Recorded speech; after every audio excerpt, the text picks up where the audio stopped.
লিঙ্কডইনে অনেক ধরনের job post থাকে। আপনি কি এপ্লাই করতে পারেন? প্যানেল ডিসকাশনে আমাদেরকে কোনো একটা বিষয়ে কথা বলতে বলা হয়। আমরা ২ লাইন বলার পরে আমাদের গলা শুকিয়ে আসে। ছেলেপেলেগুলা আমাদের ক্যাপিটাল, একটা বড় ধরনের ক্যাপিটাল, সেটাকে প্রপারলি ইনভেস্ট করতে হবে। আমরা এই ধরনের স্কিলের একটা সেট বা একটা টার্ম তৈরি করেছি which is super skill. Bangladesh বিশ্বের অন্যতম তরুণ দেশ, কর্মঠ, উদ্যমী ও সম্ভাবনাময় মানব সম্পদে ভরপুর। কিন্তু আমরা কি সত্যিই প্রস্তুত বিশ্ব মঞ্চে এই প্রতিযোগিতা করার জন্য? আজ খুঁজে দেখব সেই সম্ভাবনাময় দরজা ও বাধাগুলো। তাই আজ আমাদের সঙ্গে এমন একজন ব্যক্তি রয়েছেন যিনি বাংলাদেশের তরুণদের দক্ষতা উন্নয়নের জন্য দীর্ঘদিন ধরে কাজ করে যাচ্ছেন। তিনি একাধারে একজন educator, entrepreneur, corporate professional, author এবং স্কিল হাব বাংলাদেশের কো-ফাউন্ডার ও ম্যানেজারিয়াল পার্টনার মিস্টার খালেদ বিন কামাল। মিস্টার খালেদ, আপনাকে আমাদের স্টুডিওতে স্বাগতম।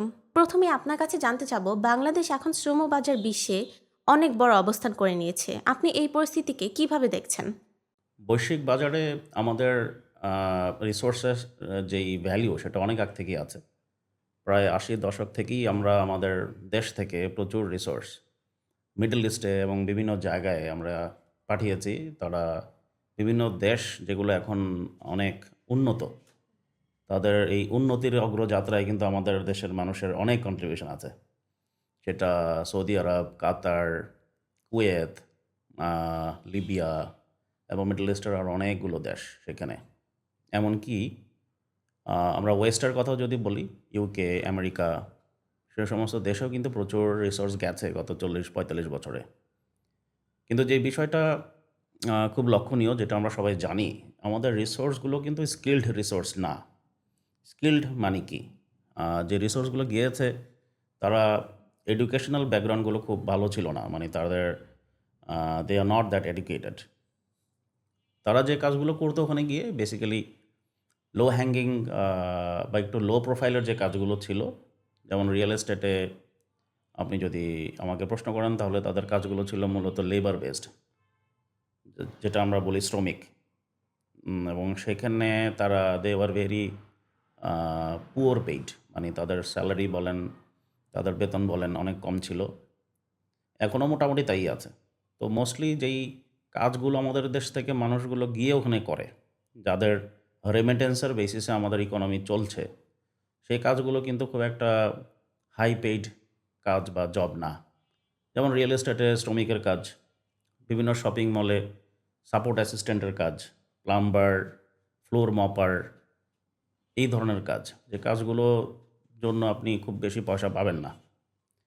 Whereas এই রিসোর্সগুলো কিন্তু they are very young, they are energetic, they have the capability to learn anything very quickly. তাদেরকে যদি একটু এডুকেট করা যেত, আপস্কিল করা যেত, তাহলে কিন্তু তারা এই একই আহ, এই সময়টাতে বা একই সময় দিয়ে তারা কিন্তু আরও অনেক বেশি আর্ন করার সুযোগ পেত। তাদের আর্ন করার ক্যাপেবিলিটি বাড়তো। যখন আপনার ফাইন্যান্সিয়াল ইন্ডিপেন্ডেন্সটা অথবা আর্নিং ক্যাপেবিলিটি বাড়বে, তখন কিন্তু আপনার লাইফস্টাইল চেঞ্জ হবে। আপনার লাইফস্টাইল চেঞ্জ হলে কিন্তু কি হবে, আপনার কর্মদক্ষতা আরও বাড়ানোর জন্য আপনি টেম্পটেড হবেন। আরও নতুন কিছু শেখা যায় কিনা, আরও নিজেকে আপস্কিল করা যায় কিনা, সেগুলোর বিষয়ে আপনি ইন্টারেস্টেড হবেন। তখন আপনার আসলে ওভারঅল যেই প্রোফাইল হিসাবে, একটা রিসোর্স প্রোফাইল হিসাবে যে ধরনের ডেভেলপমেন্টগুলো দরকার, সেগুলোর জন্য আপনি প্রস্তুতি নিতে পারবেন। এখন যে মানুষগুলো ধরেন যাচ্ছে বা আগেও যেত, তারা ধরেন ২০ বছর ২৫ বছর কাজ করে দেশেই ফেরত চলে আসতো। দেশে ফেরত এসে আসলে তেমন কিছু করতে পারতো না। হয়তোবা ওই যেই পয়সাটা আর্ন করেছে সেটা দিয়ে একটা জমি কিনতো বা ছোটো একটা ব্যবসা শুরু করে দিত। ইভেনচুয়ালি তাদের ওভারঅল লাইফস্টাইল বা তাদের কোয়ালিটি অফ লাইফ খুব একটা চেঞ্জ হতো না। এটা আমাদের জন্য খুব দুঃখজনক। গ্লোবালাইজেশন ও রিমোট ওয়ার্ক বাংলাদেশের জন্য কি নতুন সুযোগ সৃষ্টি করেছে বলে আপনি মনে করেন? গ্লোবালাইজেশনের বিষয়টা আসলে অনেক আগ থেকেই ছিল। এখন বরঞ্চ একটু চেঞ্জ হচ্ছে। We see the different pattern. আগে আমরা যদি ৯০ দশকের কথা বলি, তখন তো পুরো পৃথিবী, ইন্টারনেট যখন আসলো আস্তে আস্তে, আমি ইন্টারনেটের আগের কথা বলি, তখন মোবাইল ফোন আসা শুরু করলো ৯০ দশকের শেষে অথবা ২০০০ সালের শুরুর দিকে। Then people start having their own mobile set. তারপরে তো ইন্টারনেট আসলো। তো তখন কিন্তু গ্লোবালাইজেশনের টেস্ট সবাই পাওয়া শুরু করলো। ইন্টারনেটের মাধ্যমে আসলে বিভিন্ন জায়গায় অ্যাক্সেস পাওয়া শুরু করলো, বিভিন্ন কন্টেন্ট দেখা শুরু করলো, বিভিন্ন অপরচুনিটিগুলো জানা শুরু করলো। এই তখন কিন্তু গ্লোবাল ভিলেজ এই কনসেপ্টটা তৈরি হলো। Everybody was then becoming global citizen because data, উপাত্ত, অ্যাক্সেসিবিলিটি এগুলো অনেক বেশি তখন হচ্ছিল, কানেক্টিভিটি অনেক বেশি হচ্ছিল। কারো যদি কোনো একটা বিষয় সম্পর্কে জানতে হয়, সে চট করে হয়তো ইন্টারনেটে গিয়ে গুগল করে জেনে ফেলছে। তারপরে তো ইউটিউব আসলো। Then we saw the upsurge of social media, Facebook, LinkedIn. তখন আরও বেশি বেশি নলেজ, ইন্টেলিজেন্স এগুলোর অ্যাক্সেস মানুষ পেতে থাকলো, অপরচুনিটিগুলোতে মানুষের অ্যাক্সেস বাড়তে থাকলো। This is call the globalization I think. So এখন এটার প্যাটার্ন চেঞ্জ হচ্ছে। এখন আসলে স্যাচুরেশনে চলে যাচ্ছে আস্তে আস্তে। এত বেশি আসলে অ্যাক্সেস হচ্ছে, এত বেশি অপরচুনিটি আসতেছে, ওই অনুযায়ী সাপ্লাই পাওয়া যাচ্ছে না। তো যখন গ্লোবাল ভিলেজ হচ্ছে, প্রচুর ধরেন এমপ্লয়াররা ওখানে অ্যাক্সেস পাচ্ছে, তারাও খুঁজতেছে। বাট আপনি তো আসলে হয়তোবা শুধুমাত্র ওই সোশ্যাল মিডিয়াতে অ্যাক্সেস নিয়ে হয়তোবা ব্রাউজ করেন, কিন্তু আপনি ওখানে পার্টিসিপেট করছেন না। পার্টিসিপেট করতে গেলে তো আপনার ওই স্কিল থাকতে হবে, যারা যে জিনিসটা চাচ্ছে সেটাকে আপনি দিতে পারবেন কিনা। ফর এক্সাম্পল, লিঙ্কডইনে অনেক ধরনের জব পোস্ট থাকে, আপনি কি অ্যাপ্লাই করতে পারেন? না। বিভিন্ন দেশে বিভিন্ন কোম্পানি সারাক্ষণ ওখানে পোস্ট দিয়েই যাচ্ছে। How many people are applying there, how many people are taking the opportunity. আপনি হয়তোবা অ্যাক্সেস পাচ্ছেন, বাট আপনি পার্টিসিপেট করতে পারছেন না strongly because you don't have that skill or the experience যেটা আপনাকে হেল্প করবে অ্যাপ্লাই করার মাধ্যমে সিলেক্টেড হওয়া। ওই জায়গায় আমরা অনেক পিছিয়ে আছি। সো গ্লোবালাইজেশনের একটা জায়গায় আমরা এগিয়ে গেছি in terms of accessibility, but in terms of participation, participatory রোলে আমরা অনেক পিছিয়ে আছি। সেই জায়গায় আমাদেরকে অনেক কাজ করতে হবে, দক্ষতা বাড়াতে হবে, নিজেদেরকে ভ্যালুয়েবল করতে হবে, ইন্টারন্যাশনাল রিসোর্স হিসাবে নিজেদেরকে তৈরি করতে হবে, পরিচিত করতে হবে, ব্র্যান্ডিংও করতে হবে। এই সবগুলা জায়গায় আমাদের অনেক কাজ করার সুযোগ আছে। কোন সেক্টর বা দেশগুলো বাংলাদেশের দক্ষ মানব সম্পদ উন্নয়নের জন্য সবচেয়ে গুরুত্বপূর্ণ ভূমিকা পালন করছে? ইন্ডিয়া, খেয়াল করেন পৃথিবীতে এখন যে বা টপ টেক কোম্পানিগুলো আছে, ইভেন নন টেকও, যাদের সিইও মেজরিটি ইন্ডিয়ান। কোনো না কোনো সময় তারা ইউএসএ গিয়েছে অথবা ইউকেতে চলে গিয়েছিল, পড়ালেখা করেছে, চাকরি জীবনে অনেক ভালো করেছে। Then those companies board think that this people are capable of being the CEO or taking the charge of the company. তো সেটা কীভাবে সম্ভব হয়েছে? তাদের ছোটোবেলা কিন্তু বেড়ে ওঠা ইন্ডিয়ার মধ্যেই। ইন্ডিয়ার যে পরিবেশ সেটা আমাদের দেশের পরিবেশের থেকে খুব একটা ডিফারেন্ট না। তাহলে তারা আসলে কোন জায়গায় ডিফারেন্ট? খেয়াল করছেন বিষয়টা? আপনি যে জায়গায় জন্মগ্রহণ করেছেন, আপনার স্কুল কলেজ যে জায়গায় হয়েছে, সেটা মোটামুটি আমাদের আর ইন্ডিয়া মোটামুটি সেম। একটা জায়গায় গিয়ে ডিফারেন্সটা তৈরি হচ্ছে, যখন তারা বাইরে চলে যাচ্ছে, তারা অ্যাডাপ্ট করতে পারছে তাড়াতাড়ি, ওয়েস্টার্ন কালচারকে তাড়াতাড়ি অ্যাডাপ্ট করতে পারছে, ইংরেজি বলাটা তাড়াতাড়ি অ্যাডাপ্ট করতে পারছে, কমিউনিকেশন স্কিল খুব তাড়াতাড়ি অ্যাডাপ্ট করতে পারছে। যেটা আমরা পারছি না, আমরা ওই জায়গায় পিছিয়ে আছি। আমরা এখনও কমিউনিকেশন স্কিলে বা কমিউনিকেশন করতে গিয়ে আমাদের এখন অনেক ধরনের সমস্যা হয়। আমরা যদি কোনো জায়গায় বা কোনো একটা পোডিয়ামে বা কোনো একটা ইন্টারভিউতে বা কোনো একটা প্যানেল ডিসকাশনে আমাদেরকে কোনো একটা বিষয়ে কথা বলতে বলা হয়, আমরা 2 লাইন বলার পরে আমাদের গলা শুকিয়ে আসে। We can't continue the discussion. এটা 2-3টা কারণ আছে। একটা হচ্ছে আমাদের জ্ঞানের বা ইনফরমেশনের বা নলেজের গভীরতা কম। আমরা কম পড়ালেখা করি। একটা মানুষ কথা বলতে গেলে তাকে অনেক জানতে হবে আগে। মানে আপনার যথেষ্ট নলেজ তো আগে থাকতে হবে ভিতরে বের করার জন্য। আপনার মুখ দিয়ে যখন কথা বের হবে সেটা তো অটোমেটিক্যালি বের হবে না। You need to have the knowledge first. Then বলার একটা তরিকা, স্পিকিং অ্যাবিলিটি, সেটাও একটা স্কিল কিন্তু, সুন্দর করে গুছিয়ে কথা বলা। তো নলেজ তেমন আমাদের নাই, আমরা নেই না সবসময়। এটা সবার জন্য প্রযোজ্য না, আমি একটা সার্টেন লেভেলে কথা বলতেছি, স্টেরিওটাইপ করতে চাই না বা জেনারেলাইজ করতে চাই না। বাট মেজরিটির ক্ষেত্রেই আমরা মনে করি যে জ্ঞান দরকার নেই, জ্ঞান লাগবে একটা লেভেল পর্যন্ত, জ্ঞান অবশ্যই লাগে, দেন স্কিল।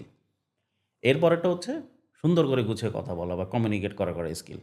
এই 2 জায়গায় আমরা পিছিয়ে আছি, যে এখানে ইন্ডিয়ানরা অনেক এগিয়ে আছে।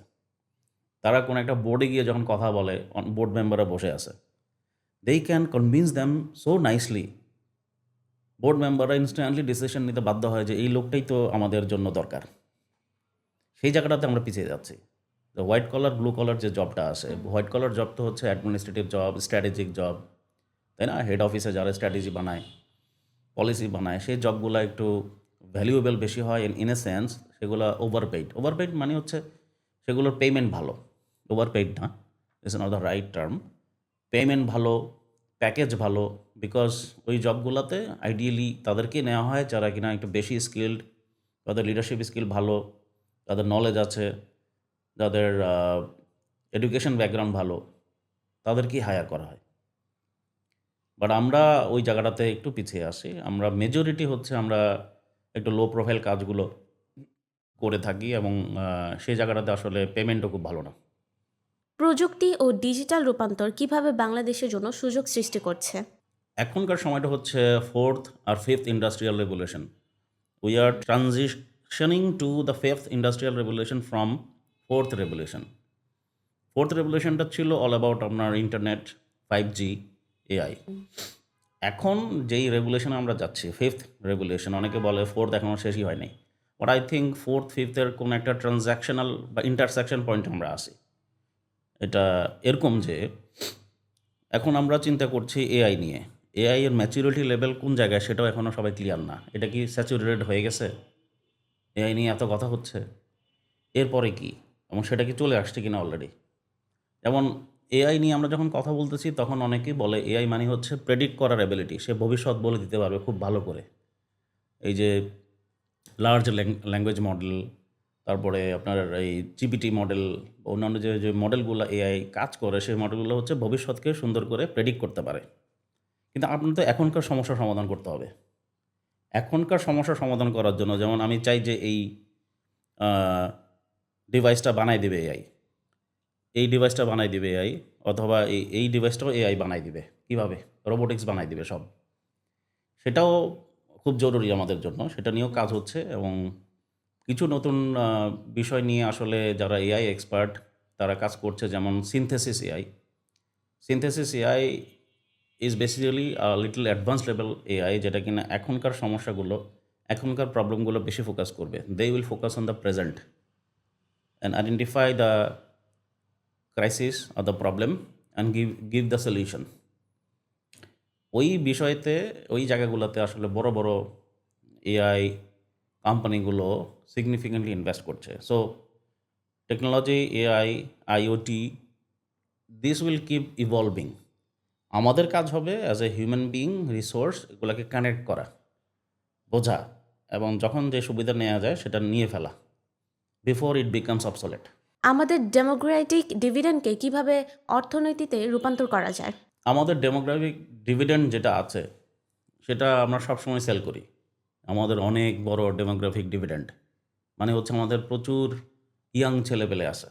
যেমন আমাদের 60% হচ্ছে ইয়াং। এ মানে কি? ডিভিডেন্ড মানে কি? ডিভিডেন্ড মানে হচ্ছে লভ্যাংশ।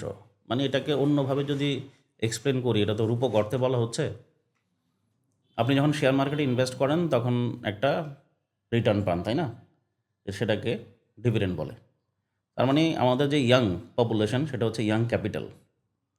এটা অনেকটা ইনভেস্টমেন্ট করলে যে রিটার্ন পান সেরকম টাইপেরই আমাদের ইয়াং ছেলেপেলেগুলা আমাদের ক্যাপিটাল, একটা বড় ধরনের ক্যাপিটাল, সেটাকে প্রপারলি ইনভেস্ট করতে হবে। তখন আপনি অনেক বেটার ডিভিডেন্ড পাবেন, তাই না? এই জন্য এটা ডেমোগ্রাফিক ডিভিডেন্ড। সো এই ক্যাপিটালকে আমরা ইউটিলাইজ করতে পারছি না প্রপারলি। কেন পারছি না?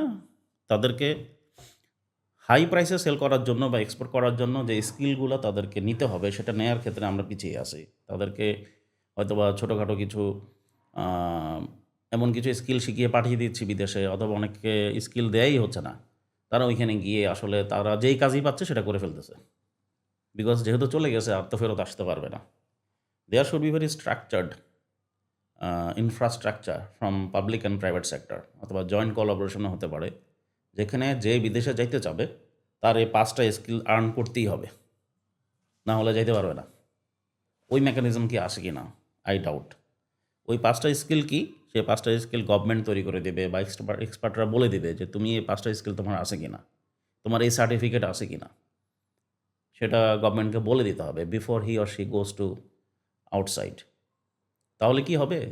সে বাইরে গিয়ে স্ট্রাগল করবে না এবং সে জবটা যেটা পাবে সেটা পাওয়ার ক্ষেত্রে সে বলতে পারবে আমার I have that certificate, see I know this, if you can employ me, hire me, তাহলে আমি এভাবে ভ্যালুয়েট করতে পারবো। প্রচুর মানব সম্পদ থাকলেও আমাদের দেশ কেন আন্তর্জাতিক বাজারে পিছিয়ে আছে? আপনার মতে ৩টি বড় ঘাটতি কী, কী? প্রযুক্তিগতভাবে তো আমরা অনেক পিছিয়ে আছি, কোনো সন্দেহ নাই। এটা সবাই জানি। আমরা অনেক পিছিয়ে আছি। আমার কাছে মনে হয় অন্তত ১০০ বছর পিছিয়ে আছি ইন টার্মস অফ টেকনোলজি। যে লেভেলে ইন্ডিয়া এগিয়ে গেছে সেটা ধারে কাছেও আমরা এখন নাই। ইন্ডিয়া তো মহাশূন্যে রকেট পাঠাচ্ছে নিজেদের তৈরি করা। দেখেন কোথায় চলে গেছে। আমরা তো ওগুলো চিন্তাও করতে পারি না। আর টেকনোলজিক্যালি তো পিছিয়ে আছি। আহ, আচরণগত দিক থাকে, যেটা অ্যাটিটিউডাল বিষয়, যেটা বিহেভিয়ারাল যে বিষয়, সেই জায়গাটাতে যেটা আমি শুরুতে বলেছি কমিউনিকেশন, সেখানেও সিগনিফিকেন্টলি পিছিয়ে আছি। আমরা প্রপারলি কমিউনিকেট করতে পারি না। এই যে আপনি আর আমি এখন কথা বলছি, এখন আপনি একটা প্রশ্ন করতেছেন, আমি যে উত্তরটা দিব গুছিয়ে, সেটার আগে থেকে প্রিপারেশনের বিষয় আছে। এবং এই মুহূর্তে আমি আসলে কিভাবে বলছি সেটা কিন্তু আমার একটা স্কিলও। আমি যদি ইনস্ট্যান্টলি একটা বিষয় গুছিয়ে বলার মতো আমার ক্ষমতা না থাকে, স্কিল না থাকে, তাহলে কিন্তু মুখ দিয়ে কথা বের হবে না। That is skill. আইডিয়ালি এই স্কিলটা কাজ করে হচ্ছে বা কাজে লাগে হচ্ছে যখন আপনি অনেক মানুষের সাথে কথা বলবেন, তাই না? আপনি কাস্টমার সার্ভিস ম্যানেজমেন্টে আছেন ফর অ্যান এক্সাম্পল, অথবা কল সেন্টারে আছেন, অথবা আপনি সেলসে আছেন। আপনাকে কিন্তু খুব ভালো স্পিকার হতে হবে। তো আপনি যখন এই দেশ থেকে বিদেশে যাচ্ছেন, আপনি সেলসে কাজ পাবেন না যদি স্পিকার না হন, কমিউনিকেটর না হন। কিন্তু সেলস একটা বড় জায়গা যেখানে কিন্তু ক্যারিয়ার গ্রোথ অনেক তাড়াতাড়ি হয়। আপনি তো ওই জায়গায় ঢুকতেই পারছেন না। তো প্রযুক্তিগত দিক থেকে তো পিছিয়ে আছি, আচরণগত দিক থেকেও অনেক পিছিয়ে আছি। যে দক্ষতাগুলো থাকা দরকার ভালো পেমেন্টের জন্য, যেই দক্ষতাগুলো থাকলে একটা কাজ পাবো, যে কাজ থেকে আমি ভালো পেমেন্ট পাবো, সেই দক্ষতা সম্পন্ন কাজগুলো কি? যেমন ডক্টর, ইঞ্জিনিয়ার, একজন সিইও, সিএক্সও রোলে যারা কাজ করে, অ্যাডমিনিস্ট্রেটিভ হতে পারে, এইচআর হতে পারে, ফাইন্যান্স হতে পারে, অ্যাকাউন্টেন্ট হতে পারে, সেই সমস্ত জায়গাগুলোতে কিন্তু বাংলাদেশিদের রিপ্রেজেন্টেশন খুব কম। আইডিয়ালি ইন্ডিয়ান, চাইনিজ, অথবা ব্রিটিশ, অথবা অন্যান্য দেশের জাপানিজ, অস্ট্রেলিয়ান, এবং তারা আসলে ওই ধরনের জবগুলোতে ঢুকে যাচ্ছে বেশি। বিকজ তাদের কমিউনিকেশন স্কিল ভেরি শার্প, তাদের technical knowledge is quite handsome, and they can adapt, মানে তারা কোনো একটা পরিবর্তন খুব তাড়াতাড়ি অ্যাডাপ্ট করতে পারে। আমরা কোনো একটা পরিবেশে গেলে নিজেকে খাপ খাওয়ানোর যেই বিষয়টা, সেই জায়গায় একটু পিছিয়ে থাকি। আমরা খুব অস্থির হয়ে যাই, আমরা খুব ভয় পেয়ে যাই মাঝে মধ্যে। আমরা মনে করি এটা আমার না, আমি পারবো না। এই ধরনের প্রোক্রাস্টিনেশন অথবা এই ধরনের দ্বিধাদ্বন্দ্ব আমাদের মধ্যে বেশি থাকে, যেটা আমাদেরকে পিছিয়ে রাখে। ওই দিক থেকে চাইনিজ, ইন্ডিয়ান তারা অনেক এগিয়ে, বিকজ তাদের ওই সাহসটাও আছে। দে হ্যাভ দ্যাট কারেজ, যে সিচুয়েশনই আমি পড়ি না কেন, I will overcome, I will recover. এই যে একটা ইন্টারনাল কারেজ, এটা কিন্তু আপনাকে সবসময় এগিয়ে রাখবে। হ্যাঁ, আমাদের বাংলাদেশিদের একটা স্ট্রেংথ আছে। আমরাও অ্যাডাপ্টেবিলিটির দিক থেকে আমাদেরও গুণ আছে, সুনাম আছে, সেটা একটা লেভেলে। যেমন আমার উপকূলীয় অঞ্চলে যারা থাকে, সাতক্ষীরা, হাতিয়া, বা কক্সবাজারের বিভিন্ন জায়গা, যেখানে আসলে মানুষকে অনেক স্ট্রাগল করতে হয়, প্রচুর স্ট্রাগল করে থাকতে হয়, বিকজ ওই জায়গাগুলো আস্তে আস্তে সমুদ্রের দিকে চলে যাচ্ছে এবং ওদের পানি পাওয়া যায় না, খাবারের পানি পাওয়া যায় না। বাড়িগুলো আহ, পানি থেকে বা ওই জমি থেকে অনেক উঁচুতে তৈরি করতে হয়। তাদের লাইফ অনেক কঠিন। ওই লেভেলের অ্যাডাপ্টেবিলিটি কিন্তু স্কিল কিন্তু আমাদের মানুষের আছে। But the adaptability I am talking about, সেটা হচ্ছে ক্রস কালচারাল। মানে আপনি যখন অন্য কালচারের মানুষকে দেখছেন, অন্য দেশে যাচ্ছেন, অন্য জায়গায় এক্সপোজড হচ্ছেন, তখন আমি নিজেকে আসলে কতটুকু অ্যাডাপ্ট করছি, সেটা কিন্তু ডিফারেন্ট স্কিল, অ্যাডাপ্টেবিলিটি স্কিল। সেই জায়গাটাতে আমাদের কাজ করার বিষয় আছে, কমিউনিকেশন স্কিল নিয়ে কাজ করার বিষয় আছে, টেকনিক্যাল স্কিল সার্টেনলি, যেটা আপনি বললেন দক্ষতাগত, সেই বিষয়গুলো নিয়ে প্রচুর কাজ করার সুযোগ আছে। সেটা এআই হতে পারে, সেটা টেকনোলজি হতে পারে, মেশিন লার্নিং হতে পারে, লাইট ইঞ্জিনিয়ারিং হতে পারে, যেটা এখনকার আমাদের দেশের জন্য খুবই প্রমিজিং। লাইট ইঞ্জিনিয়ারিং মানে হচ্ছে যে ছোটোখাটো যেই ইলেকট্রনিক ডিভাইস আসে, সেই ডিভাইসগুলো তৈরি করা। এটা লাইট, ফ্যান, এই যে এই ধরনের এই ডিভাইসগুলো, এগুলো কিন্তু বিশাল ইন্ডাস্ট্রি। আমরা সে জায়গায় ফোকাস যদি করতে পারি, আমরা এই ইন্ডাস্ট্রিতে, আমার কাছে মনে হয় আরএনজির পরে this is the most promising industry, যেখানে বাংলাদেশ ভালো করার সুযোগ আছে। দক্ষ মানব সম্পদ গড়তে বাংলাদেশের যেই ব্র্যান্ডিং সেটা কতটুকু গুরুত্বপূর্ণ? বিকজ আমরা যে রেভলিউশনের মধ্যে দিয়ে যাচ্ছি, as I told you, fourth industrial revolution is going to end, fifth industrial revolution আসতেছে। আমরা একটা ইন্টারসেকশন পয়েন্টে আসি।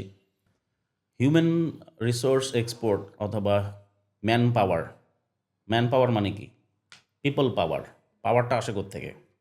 when you have something to create, আপনি যখন কিছু একটা ক্রিয়েট করতে পারেন, ভ্যালু অ্যাড করতে পারেন, সেটাকে যখন অনেকের মধ্যে ছড়িয়ে দিতে পারেন, অথবা এটা থেকে যদি ফার্দার ভ্যালু অ্যাডিশন সম্ভব হয়, সেইটা একটা পাওয়ার, তাই না? এটা কিন্তু ম্যান পাওয়ার বলতেছি। মানুষ তো সব কিছু তৈরি করছে, যত আবিষ্কার দেখছি পৃথিবীতে সবই তো মানুষই করছে। এই হিউম্যান পাওয়ারটাকে বা এই হিউম্যান ইন্টেলিজেন্সটাকে অথবা হিউম্যান রিসোর্স হিসাবে কনভার্ট করতে হবে আগে। তাহলে আমরা যেই ম্যান পাওয়ার বা হিউম্যান রিসোর্স এক্সপোর্টে আমাদের যে একটা সুনাম আছে সেটা আরও বেশি বাড়বে, যখন আমরা আরও বেশি বেশি দক্ষ ম্যান পাওয়ার অথবা হিউম্যান রিসোর্স এক্সপোর্ট করতে পারবো। এটা একটা বিশাল ইন্ডাস্ট্রি। পৃথিবীতে প্রচুর রিসোর্স দরকার এখনও, যে রিসোর্সগুলা বিভিন্ন কোম্পানি, বিভিন্ন বিজনেস বডি, বিভিন্ন এন্টারপ্রাইজ পাচ্ছে না। বিকজ আমরা যে রেভলিউশনের মধ্যে দিয়ে যাচ্ছি, as I told you, fourth industrial revolution is going to end, fifth industrial revolution আসতেছে। আমরা একটা ইন্টারসেকশন পয়েন্টে আসি। এখন অনেক চেঞ্জ হচ্ছে, সেই চেঞ্জটা অ্যাডাপ্ট করার জন্য, এটাকে ফ্যাসিলিটেট করার জন্য, অ্যাক্সেলারেট করার জন্য রিসোর্স তো লাগবে। বাট ওই রিসোর্স ইকুয়ালি একই সময়ে এই রিসোর্সগুলো ওভাবে ডেভেলপ হচ্ছে না, একটা ভ্যাকিউম তৈরি হচ্ছে। এই ভ্যাকুয়ামটাকে ফিল আপ করতে হবে তাড়াতাড়ি। আদারওয়াইজ যে চেঞ্জগুলো আসলে ড্রিম মেকাররা ড্রিম করছে বা স্বপ্ন দেখছে, সেটাকে রিয়েলিটি আনা যাবে না। উইদাউট রিসোর্সেস ওই বিষয়গুলোকে আপনি এগিয়ে নিতে পারবেন না। আমাদের যুব সমাজ কি এআই, অটোমেশন এবং আপকামিং যে ইন্ডাস্ট্রি রয়েছে এর জন্য প্রস্তুত? আমাদের যুব সমাজ অবশ্যই প্রস্তুত, কিন্তু যুব সমাজকে গাইড করার জন্য মানুষগুলো প্রস্তুত কিনা আমার প্রশ্ন আছে। যারা গাইড করবে, যারা এডুকেট করবে, যারা ট্রেন আপ করবে, একটা ছেলে তো নিজে নিজে সব কিছু শিখে ফেলবে সেটা আসলে আশা করা ঠিক না। হ্যাঁ, অনেকেই আছে সেলফ মোটিভেটেড, তাই না? যেমন আমি একজন সেলফ মোটিভেটেড মানুষ। আমাকে কারো উপর আমি ডিপেন্ড করি না, আমি নিজেই শিখি। বাট এরকম মানুষ কয়জন? আপনি হয়তো বা self motivated, you yourself learn many things and you apply. But এরকম তো সবাই হতে পারে না। হওয়ার বিষয়টা আশা করাও ঠিক না। সেই ক্ষেত্রে আমাদের একটা ইনফ্রাস্ট্রাকচার থাকতে হবে, সিস্টেম থাকতে হবে, যেখানে গেলে একটা মানুষ বুঝতে পারবে তার করণীয় কী। সেটা একটা ইনস্টিটিউট হতে পারে, এটা পাবলিক ইনস্টিটিউট হতে পারে, ইউনিভার্সিটি হতে পারে, স্কিল ডেভেলপমেন্ট ইনস্টিটিউট হতে পারে। সেখানে গিয়ে একটা মানুষ বুঝবে আসলে এখনকার সময় এবং ভবিষ্যতে তাকে অ্যাডাপ্ট করার জন্য বা যুগের সাথে তাল মিলিয়ে চলার জন্য তার কোন কোন বিষয়গুলো খেয়াল রাখা উচিত। সেই ইনস্টিটিউশনাল ক্যাপাসিটি আমাদের দেশে ওভাবে স্ট্রাকচার হইতে তৈরি হচ্ছে না, স্ক্যাটার হইতে আছে বিভিন্ন জায়গায়। স্ট্রাকচার লাগবে। স্ট্রাকচার বলতে হচ্ছে, যেমন আমি যদি আপনাকে উদাহরণ দিই, আইটি পার্ক নাম শুনেছি না? IT industry, IT park. IT park মানে কি? যে পার্কে গেলে শুধু আইটি কোম্পানি দেখবেন, আর কিছু নাই, তাই না? এরকম তো আছে বিভিন্ন জায়গায়, বিভিন্ন দেশেও আছে, আমাদের দেশেও চিন্তাভাবনা হচ্ছে, বাট ওভাবে আসলে এখনও পর্যন্ত তৈরি হয় নাই। ঠিক তেমনই একটা মানুষ যখন জানবে যে আমি তো এখন ইউনিভার্সিটি পাশ করলাম, আমি এখন ইন্ডাস্ট্রিতে ঢুকবো, কোথায় গেলে, কোন পার্কে গেলে আমি আমার সব বিষয়গুলো একসাথে জানতে পারবো, সেটা কোথায়? Can you name me one single institute যেখানে গেলে সব পাবেন? আছে, অনেকে অনেক কিছু অ্যাডভার্টাইজ করে বলে, বাট ইনস্টিটিউশন আকারে স্ট্রাকচার হইতে বিষয়গুলো গোছানো নাই। এই জায়গাটাতে আমরা পিছিয়ে আছি। আমরা অর্গানাইজিং ক্যাপাবিলিটি আমাদের বা লিডারশিপ ক্যাপাবিলিটি আমাদের আসলে নিয়ে কাজ করার অনেক সুযোগ আছে। সংস্কৃতি ও যোগাযোগ ক্ষেত্রে বাধা কিভাবে বিদেশে বাংলাদেশিদের অগ্রগতিকে প্রভাবিত করে? কালচারাল বিষয়টার মধ্যে আমাদের একটা বড় ক্যারেক্টারিস্টিক হচ্ছে, এটা একটু হয়তো অলরেডি বলেছি, আমরা ভয় পাই। আমরা মনে করি যারা ইংরেজিতে কথা বলে তারা অনেক কিছু জানে বা তারা অনেক স্মার্ট, যেহেতু ইংলিশে বলতেছে তার মানে সঠিক বলতেছে, তাই না? বিষয়টা তো ভুল। এটা একটা language, it's nothing but A language, একটা জাস্ট কমিউনিকেট করার একটা ওয়ে, আর কিছু না। বাংলা যেমন একটা ভাষা, ইংরেজিও একটা ভাষা। এটাকে পাওয়ার করার কিছু নাই। ওভার পাওয়ার করা মানে হচ্ছে এটাকে অতিরিক্ত গুরুত্ব দেওয়ার কিছু নাই। এটা লাগবে বিকজ এটা ইন্টারন্যাশনাল ল্যাঙ্গুয়েজ, শেষ। আপনি ওটা শিখতে পারবেন, শিখে মোটামুটি ইংরেজি ভাষায় মোটামুটি কথা বলতে পারলেই হলো। কিন্তু যেটা বেশি দরকার সেটা হচ্ছে আপনার মধ্যে কোনো নতুন কিছু করার, নতুন কিছু শেখার, নতুন কিছু জানার কিউরিওসিটি ইজ ইম্পর্ট্যান্ট। আপনি যদি চুপচাপ এক জায়গায় বসেই থাকেন, আপনি কিন্তু দুনিয়া সম্পর্কে জানতেই পারবেন না। কিউরিওসিটি যত বেশি থাকবে, আপনি অনেক কিছু জানার ইচ্ছাও তৈরি হবে। একটা সময় দেখবেন যে অনেক কিছু জানার সুযোগ তৈরি হচ্ছে এবং জানতেও পারছেন। যখন আপনি পৃথিবীর অনেক কিছু জানতে পারবেন, অনেক কিছু বুঝতে পারবেন, কী কী হচ্ছে না হচ্ছে, এটাও আপনার হাতের নাগালে আসবে, তখন আপনার জন্য ইজি হবে বোঝা যে কোন দক্ষতা আপনার জন্য সবচেয়ে বেশি দরকার। কারণ আপনি অনেক বিষয়গুলো জেনে অ্যাসেস করার সুযোগ পাবেন।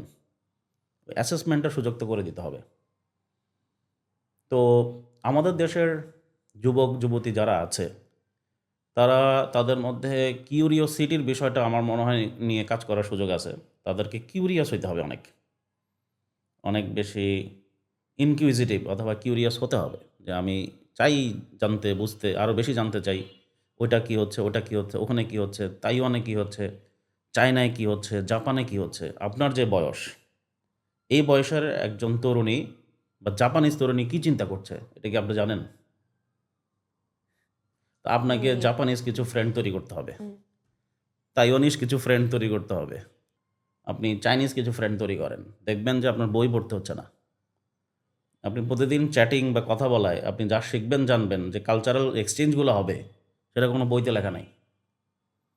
তা আমাদের এই জিনিসটা একটা বড় ভুল হয়ে গেছে। যেমন আমি যদি আমার কথা বলি, আমি অবশ্য বিদেশি কোম্পানিতে কাজ করার কারণে অনেক বিভিন্ন দেশের মানুষের সাথে কথা বলার সুযোগ হয়েছে, বন্ধু হয়েছে, এখনও যোগাযোগ হয়।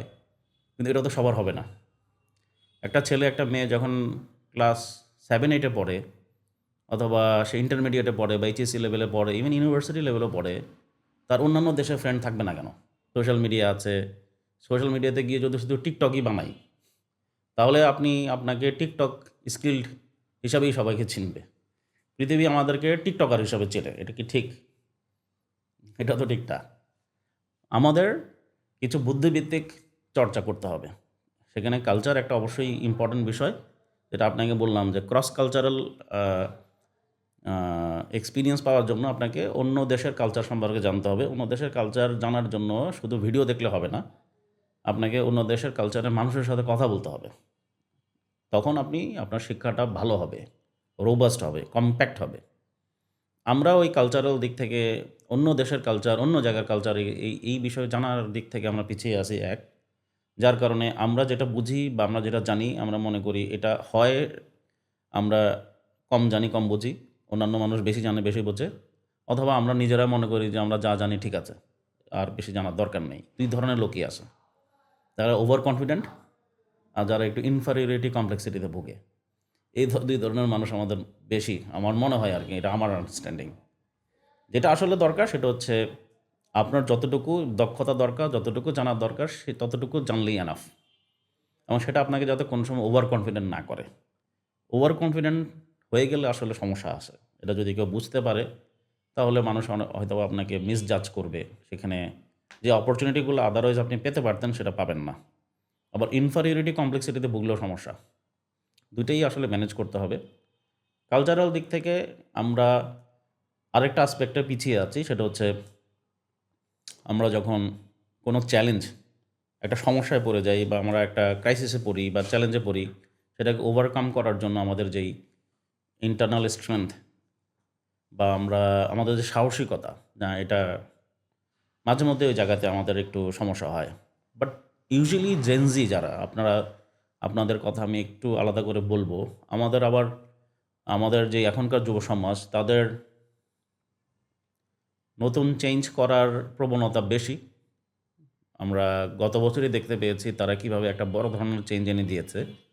সেটা নিয়ে কোনো সন্দেহ নাই। তাদেরকে যেটা এখন করতে হবে, তাদেরকে ২-৩টা জায়গায় একটু ফোকাস করতে হবে।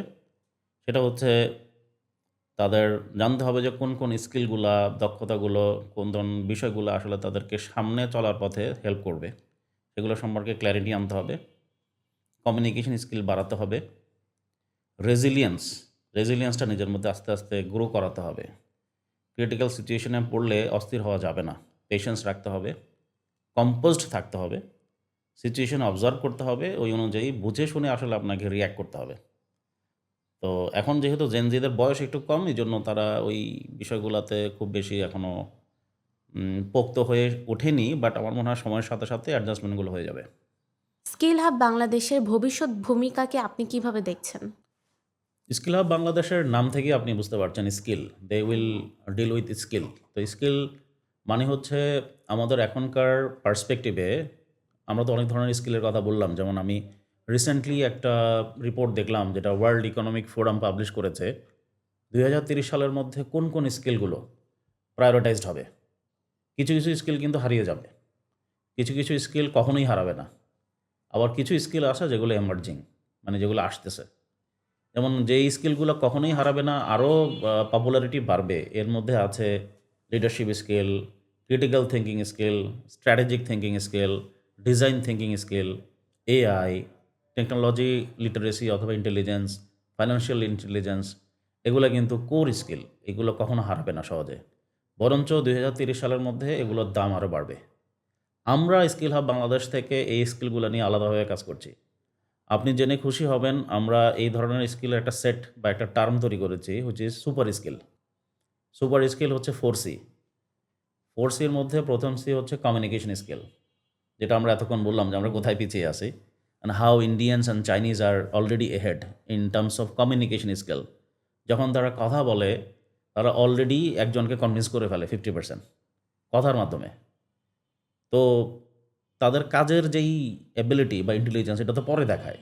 তো প্রথমেই তারা কিন্তু একটা মানুষকে ইমপ্রেস করে ফেলে, একটা কমিউনিটিকে ইমপ্রেস করে ফেলে, বা বোর্ডকে ইমপ্রেস করে ফেলে by only their own communication skill, speaking skill, good interpersonal skill, body posture, body language, এগুলো দিয়ে কিন্তু ইমপ্রেস করে ফেলে। আমরা এই প্রথম সি হচ্ছে কমিউনিকেশন স্কিল, এটা নিয়ে কাজ করব। সেকেন্ড স্কিলটা হচ্ছে critical thinking skill, second C. Critical thinking skill এমন একটা স্কিল যেটা এআই রিপ্লেস করতে পারবে না সহজে। ক্রিটিক্যাল থিঙ্কিং মানে হচ্ছে একটা কমপ্লেক্স সিচুয়েশনে, একটা ক্রাইসিসে, একটা প্রবলেমে যখন আপনি পড়বেন, তখন ওই প্রবলেমটাকে অ্যানালাইজ করার অ্যাবিলিটি, এবং অ্যানালাইসিস করে সেটা সলিউশন কী হতে পারে, প্রপার সলিউশন কী হতে পারে, সেটা আইডেন্টিফাই করার অ্যাবিলিটি। এটা কিন্তু খুবই ডিফিকাল্ট, এত সহজ না। বাট এই স্কিলটা যদি থাকে, তাহলে অ্যাজ এ রিসোর্স আপনার ভ্যালু বাড়বে। স্পেশালি যখন বড় বড় কোম্পানিগুলোতে তারা লিডার খোঁজে বা মিড লেভেলে লিডার খোঁজে, তারা এই স্কিলটা আছে কি না দেখে। When you talk about the white collar job, তখন এই স্কিল না থাকলে কিন্তু ওই জবগুলো পাওয়ার ক্ষেত্রে আপনার সমস্যা হবে। আপনাকে কেন নেবে বলেন? তখন তারা দেখবে, বুঝবে, জানতে যাবে যে আপনি অতীতে যে 10 বছর কাজ করে এসছেন, কোন কোন ক্রাইসিসগুলো আপনি সামাল দিয়ে এসছেন, 3-4টা উদাহরণ দেন। আপনি যদি একটাও না বলতে পারেন, তাহলে তারা বলবে আসলে সামনে আমরা যখন কোনো বিজনেস ক্রাইসিসে পড়ব, আমাদের যখন একটা বিজনেস ডিসরাপশন আসবে, কোনো একটা বড় চেঞ্জ আসবে, এটা নানাভাবেই আসতে পারে। ম্যানমেড হতে পারে, ন্যাচারাল হতে পারে, অনেকভাবে হতে পারে। মার্কেট ডাউন হয়ে যেতে পারে, অনেক কিছু হতে পারে। তখন আপনি আসলে আমাদেরকে কীভাবে হেল্প করবেন? আপনার তো সেই স্কিল নাই। আপনাকে প্রমাণ করতে হবে ইউ হ্যাভ দ্যাট স্কিল। এটা হচ্ছে সেকেন্ড সি। থার্ড সি হচ্ছে ক্রিয়েটিভ থিঙ্কিং। প্রথমটা, সেকেন্ড ছিল ক্রিটিক্যাল থিঙ্কিং, থার্ড হচ্ছে ক্রিয়েটিভ থিঙ্কিং, থার্ড সি। মানুষ ইজ অলওয়েজ ক্রিয়েটিভ। আমরা করোনার সময় দেখেছি, তাই না? নতুন নতুন কত সলিউশন চলে আসলো না, যেটা আমরা কখনোই চিন্তা করতাম না। আমরা কি কখনো চিন্তা করেছি যে অনলাইনে এত সেল হবে? অনলাইনে তো সব কিছুই হতো, তাই না? জুম আসলো, জুম 3 সপ্তাহে জুমের সাবস্ক্রাইবার হয়ে গেল 200-300% বেশি, 1000% বেশি। এটা কেউ চিন্তাও করে নাই। তাই ক্রিয়েটিভিটি ইজ সামথিং যেটা আপনাকে আসলে নার্চার করতে হবে ইনসাইড। আপনাকে কিউরিয়াস হইতে হবে, আপনাকে অনেক কিছু জানতে হবে, বুঝতে হবে, বিভিন্ন প্রবলেম নিয়ে আপনাকে অ্যানালাইসিস করতে হবে। পৃথিবীতে অনেক সমস্যা আছে, তাই না? এই সমস্যাগুলোর নানামুখী সমাধান হতে পারে, সেগুলো নিয়ে আপনাকে চিন্তা করতে হবে। তখন আপনার মধ্যে ক্রিয়েটিভিটিটা বাড়বে, ক্রিয়েটিভ স্কিলটা বাড়বে। This is the third C. Fourth C হচ্ছে কোলাবোরেশন। কোলাবোরেশন মানে কি, তাই না? আমি একটা অন্য জায়গার মানুষ, and it's an studio, it's probably own by somebody else. So আমরা কিন্তু কোলাবোরেট করে একটা প্রোডাকশন করছি, তাই না? পৃথিবীতে সামনে যাই হবে, কোলাবোরেশনের মাধ্যমেই হবে। বিকজ একা একা আপনি কিছু করতে পারবেন না। সো যত বেশি কোল্যাব করবেন, কোলাবোরেট করবেন, তত বেশি ক্রিয়েট হবে, তত বেশি আপনার প্রোডাকশন হবে, তত বেশি ইকোনমি এগিয়ে যাবে। তো এটা হচ্ছে এক ধরনের কোলাবোরেশন। আরেকটা কোলাবোরেশন হচ্ছে কোলাবোরেশন উইথ এআই। এখনকার সময়ে আপনি যদি মনে করতে চান যে আপনি ভ্যালু অ্যাডিং কিছু করবেন, বা যে কাজটা করবেন সেটার ইফেক্ট অনেক মানুষ পাবে, সেখানে কোলাবোরেশনের কোনো অল্টারনেটিভ নাই। মানে আপনাকে অন্য একটা মানুষের সাথে কোল্যাব করতে হবে বা অন্য একটা ইনস্টিটিউটের সাথে কোলাবোরেট করতে হতে পারে, যাদের অথবা ডিফারেন্ট স্ট্রেংথ আছে, যে স্ট্রেংথটা আপনার নাই, যেটা ওদের আছে।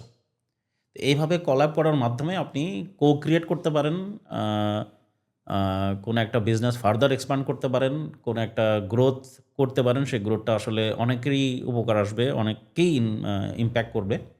আরেক ধরনের কোলাবোরেশন হচ্ছে কোলাবোরেশন উইথ এআই বা এআই অগমেন্টেড ওয়ার্কপ্লেস। এখন তো অনেক কিছু এআই আসলে ক্যাপচার করে ফেলবে।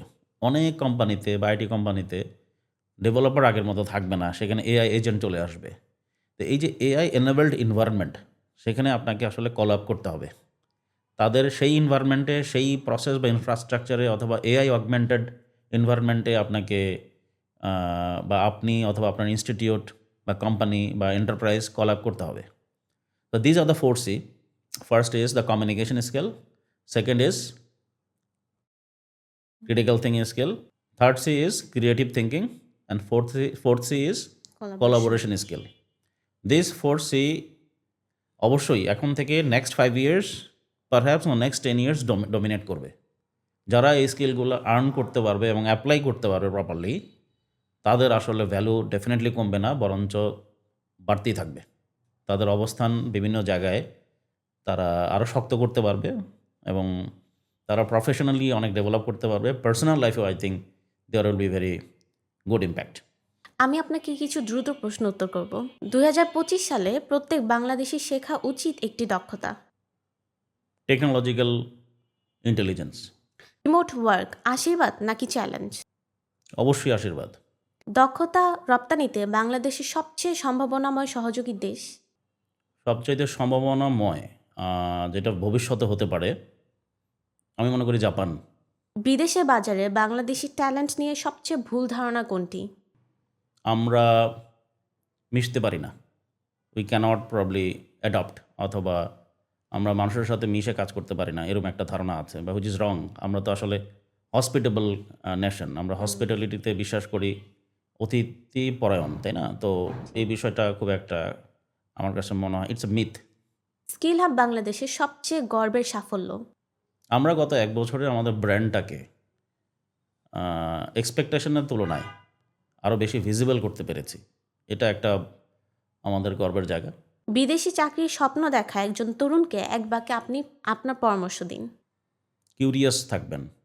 যারা বিশ্ব বাজারে বা বিশ্ব মঞ্চে নিজেদের প্রতিষ্ঠিত করতে চায়, তাদের জন্য আপনার একটি বার্তা যদি দিতেন। তরুণ শক্তি, অদম্য শক্তি, তাদের স্লোগান হচ্ছে এনার্জি। এই এনার্জিটাকে পজিটিভ চ্যানেলে বা পজিটিভ জায়গায় চ্যানেল আউট করতে হবে। তাদেরকে পজিটিভ চিন্তা করতে হবে, কিউরিয়াস থাকতে হবে। এবং আছে আমাদের প্রচুর তরুণ আছে যারা বিদেশে পড়াশোনা করে অনেক ভালো ভালো কাজ করছে, ভালো ভালো জায়গা যাচ্ছেও, বাট সেটা প্রয়োজনীয় তুলনায় অপ্রতুল। অনেক সুযোগ আছে আমাদের million million resources can create a fantastic impact in different countries, শুধু একটা দুইটা দেশে না। সেই অ্যাবিলিটি আমাদের আছে। সো আমি তাদেরকে বলবো তারা কিউরিয়াস থাকুক, ইনকুইজিটিভ থাকুক, ওপেন থাকুক। যত বেশি ওপেন থাকবে, কিউরিয়াস থাকবে, তত বেশি জানার সুযোগ তৈরি হবে। যত বেশি আপনি জানবেন, তত বেশি অপরচুনিটি আসবে। এবং স্কিল আর্ন করতে থাকতে হবে। একটা দুইটা জায়গা ঠিক করতে হবে এবং সেই জায়গাটাতে স্কিলগুলো নিতে হবে, অ্যাপ্লাই করতে হবে, নিজেকে ভ্যালুয়েবল করতে হবে। তাহলে পৃথিবীর যে কোনো জায়গায় আপনি বাংলাদেশে বসেই আমেরিকা না গিয়ে আমেরিকার কোনো কোম্পানির কাজ আপনি করতে পারবেন, যেটাকে আমরা রিমোট ওয়ার্কিং বলি। এবং সেই জায়গাটাতে বাংলাদেশিদের আমি মনে করি অনেক বেশি সুযোগ আছে। কেন বলি? এক হচ্ছে ইয়াং ডিভিডেন্ড, আপনি যেটা বললেন ডেমোগ্রাফিক ডিভিডেন্ড, মানে ইয়াং ডিভিডেন্ড। তারা এনার্জেটিক, তাদের কাজ করার অ্যাবিলিটি আছে, ক্যাপাবিলিটি আছে, শেখার সুযোগ আছে। গ্লোবালাইজেশনে আমরা বসে আছি। গ্লোবাল জিওপলিটিক্যাল যে সমস্যা, আপনি চাইলে তো অন্য কোনো দেশে চট করে যেতে পারবেন না এখন। অনেকগুলো রেস্ট্রিকশন নানাভাবে আসতেই থাকবে বিভিন্নভাবে। কারণ এই দেশে বসে আপনি আমেরিকার একটা কোম্পানিকে সার্ভ করতে পারবেন না কেন?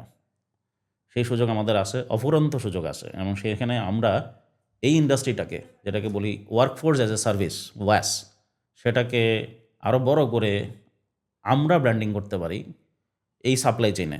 ওয়াস সাপ্লাই চেইনে বাংলাদেশিদের ব্র্যান্ডিং করার অনেক বড় সুযোগ আমি দেখি।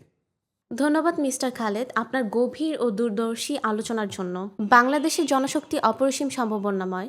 সঠিক মানসিকতা ও দক্ষতা উন্নয়নের মাধ্যমে আমরা বিশ্ব মঞ্চে একটি অবস্থান করে নিতে পারি। পরবর্তী পর্বে দেখা হবে নতুন বিষয়ে। ততদিন পর্যন্ত শিখুন, বাড়ুন ও বিশ্বাস রাখুন নিজের সম্ভাবনায়। ধন্যবাদ।